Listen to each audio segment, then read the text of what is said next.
So Kevin Durant, this is his second time back in the finals, 2012.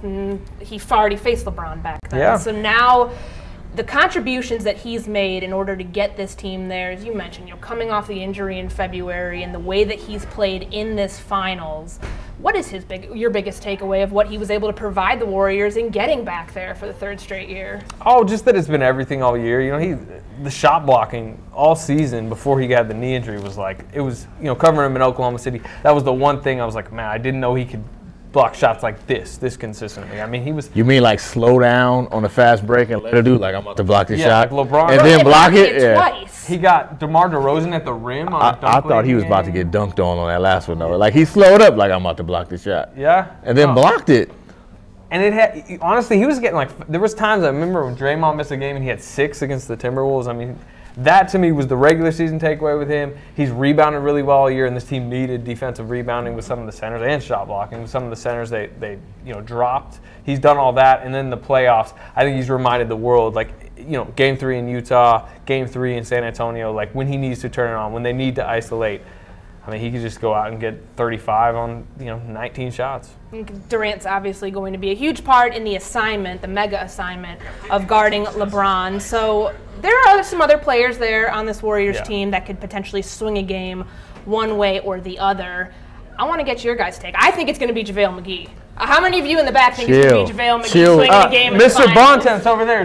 Do you think it's going to be JaVale McGee that JaVale swings McGee. Given the way he played in Game 3, it shows in the choice to not put him back into that starting lineup in Game 4. I think it's safe to say that we can all chill a little bit on the hype around there, but I think he does have a potential to swing. Thank you for saying we can chill on the hype.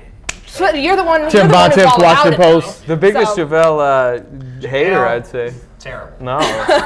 I don't know if we go that far, but who do you guys think, Anthony, I'm going to start with you, might have a chance to swing a game here or there, be kind of that X factor for the Warriors? Look, Andre Iguodala was the NBA Finals MVP a couple of years ago. I think his game you would think maybe has fallen off a little bit since then, but remember March? I mean, there was quotes from Steve Kerr saying this is maybe as good or better than he was even in the Finals MVP, because that was when Durant went down. He was scoring 20-plus a game.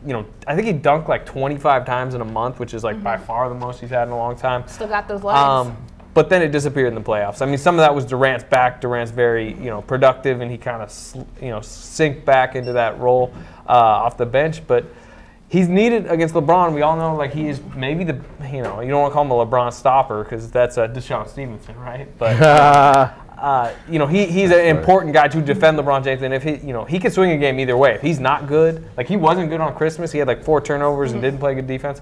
They lost that game, so his performance is important, I think. And he's been struggling with the knee. I mean, we saw him go through some spurts here and there towards the end of the Western Conference Finals, but that's been a problem, the physicality.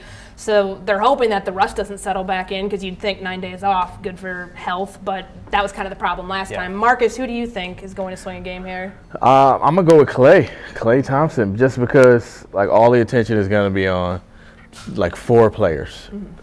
Steph, Durant, LeBron, Kyrie. Draymond's going to give him Draymond will be there. Draymond will be there because of that. You almost forget about Klay, and Klay has not had a great NBA Finals yet. He's been through 2. He hasn't played well. Not to mention, he might have the key matchup of the series. We're talking about Durant on LeBron, Andre Iguodala on LeBron. The real guy is Kyrie Irving, who's guarding that dude, because Kyrie cooked him last year. People was like, oh, Kyrie cooked Steph. No, 90% of that was getting by Klay. So if Klay can guard him, that's one less. That's probably the major thing they got to figure out. And if Klay ever makes shots, if he has a Klay game, that's a wrap, because they got to stop Durant, they got to stop Steph.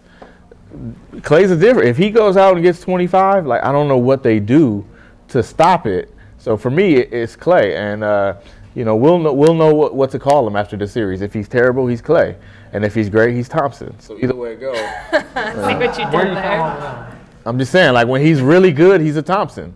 When he's not, then he's Klay. Get it? I forgot about that. Yeah. I mean, that's legit theology right there, right?